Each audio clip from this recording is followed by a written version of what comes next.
आज की कहानी है बेटा, यह घर मेरा और तुम्हारी माँ का है। उफ पापा जी, आपने पूरा घर ही गंदा कर दिया। अभी अभी राधा ने पोछा मारा था और आपने चप्पलों के निशान छोड़ दिए। थोड़ी तो समझ होनी चाहिए आपको। आप बच्चे तो नहीं है नहीं। बहू रिया के मुंह से ये शब्द सुनकर जगदीश जी की हतप्रभ से खड़े रह गए। कैसे पुलिस की नौकरी में सिर्फ उनकी एक आवाज बड़े से बड़े मुजरिमों को हिलाकर रख देती थी, और आज उनकी बहू उन्हीं के घर में इतना सुना रही है। तभी पत्नी बिमला जी ने उन्हें सोफे पर बैठाते हुए कहा, कोई बात नहीं जी, बहू की बातों का क्या बुरा मानना, बस जुबान की तेज है, बाकी उसके मन में ऐसा कुछ नहीं है। जगदीश जी ने पत्नी की आंखों में देखा, जैसे पूछ रहे हो सच में, और फीकी सी हंसी उनके ओठों पर तैर गई। लेकिन आंखों के कोर थोड़े से नम हो गए।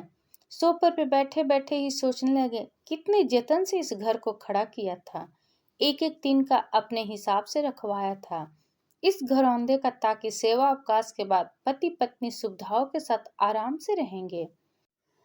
लेकिन आज सारी दुनिया उनके कमरे तक सिमट गई है।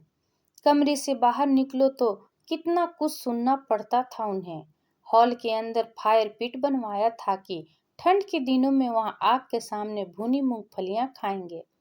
लेकिन मजाल क्या कि बहू कभी सर्दी में आग जलाने दे। कहती थी कि पूरे घर में राख का कण फैलते हैं।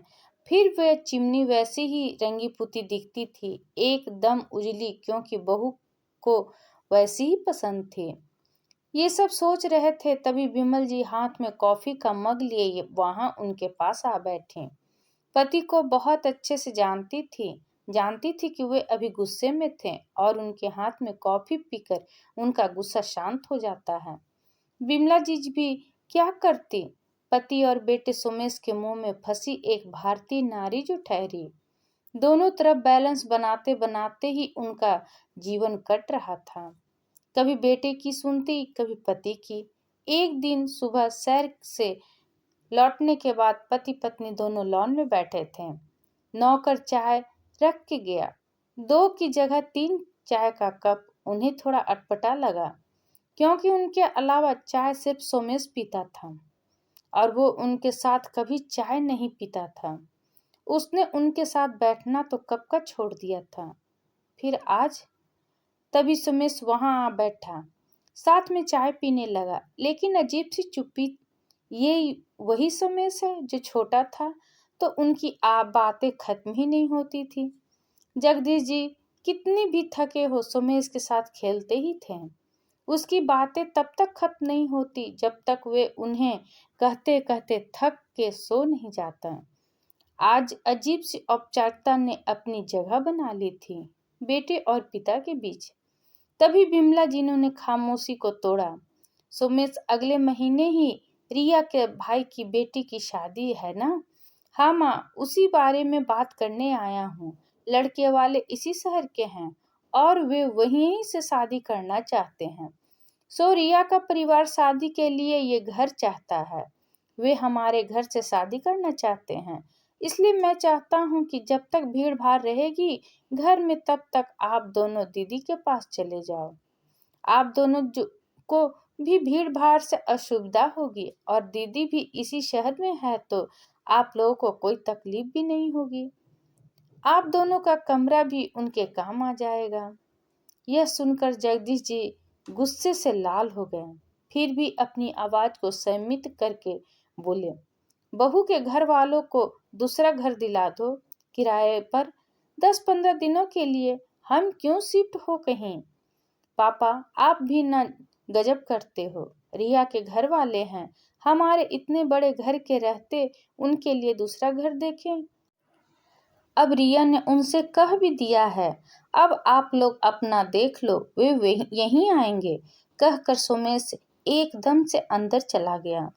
अंदर से बहू रिया की आवाज भी आने लगी। लग रहा था कि वे सब कुछ सुन रही थी, और उसे जगदीश जी की बात शायद अच्छी नहीं लगी थी। आज बिमला जी के आंखों में आंसू बह रहे थे, और जगदीश जी ने उन्हें अपना कंधा दिया, जैसे कह रहे थे कि अभी मैं हूँ, सब ठीक कर दूंगा। दूसरे दिन शाम जगदीश जी सैर से आए तो बिमला जी ने बताया कि बेटा बहू और बच्चों के साथ छुट्टी बिताने अपने ससुराल गया। और बिना बताए जगदीश जी मुस्कुराने लगे और बोले, देख पगली, यही बच्चे होते जिनके लिए तुम मुझसे लड़ती थी, जिनके लिए जाने कितनी रात हमने जाग के बिता दी। आज वो हमारे घर से हमें ही जाने को कह रहे हैं। कोई बात नहीं, मैं भी इनका बाप हूँ, कहकर अंदर चले गए। एक हफ्ते बाद सुमेश परिवार के साथ लौटा तो दरवाजे पर ताला लगा देखा था। चौकीदार बैठा उन्हें देखते ही उनके पास पहुंचा। एक चाबी सुमेश के हाथों में दी और एक चिट्ठी भी। चिट्ठी खोलकर पढ़ने लगा।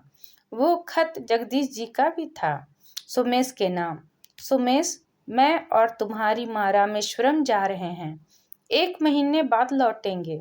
ये जो चाबी है तुम्हारे हाथ में, वो घर की चाबी नहीं है, वो एक दूसरे फ्लैट की चाबी है जिसमें तुम सभी का सामान रखवा दिया है। वो फ्लैट मैंने बहुत पहले खरीदा था, तुम्हें नहीं बताया था।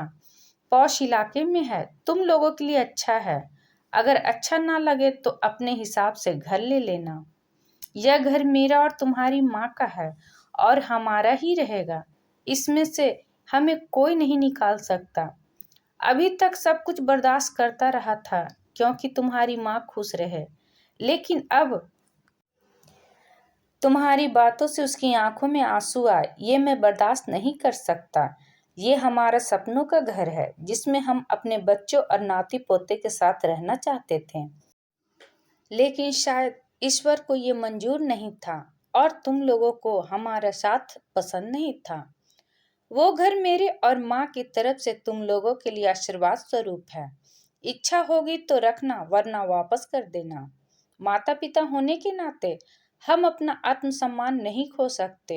हमारे बाद यह घर ट्रस्ट को होगा, जो यह वृद्ध आश्रम बनाएगा। इस घर पर तुम्हारा या तुम्हारी बहन का कोई अधिकार नहीं होगा। मैंने ये बात तुम्हारी बहन को भी बता दी है और वो मेरे इस फैसले से खुश है। उम्मीद है तुम भी होगे। तुम सब खुश रहो, तुम्हारा पिता। खत खत्म होते ही सुमेश जड़ हो चुका था। आंखों में आंसू थे, लेकिन ये पता नहीं कि वे आंसू पश्चाताप के थे या बड़े से घर को खोने का, या फिर इस एहसास के टूटने का कि पिता की जायदाद अंत में बेटे के ही होते हैं। सुमेश जी ने क्या अपने बेटे के साथ सही किया? इस पर आपकी क्या राय है? कमेंट करके जरूर बताइएगा। अगर पसंद आया है तो प्लीज़ लाइक एंड सब्सक्राइब करना न भूलें। इसी तरह और भी कहानी सुनने के लिए कृपया बेल आइकन बटन को दबाना न भूलें। वीडियो देखने के लिए आपका बहुत बहुत धन्यवाद।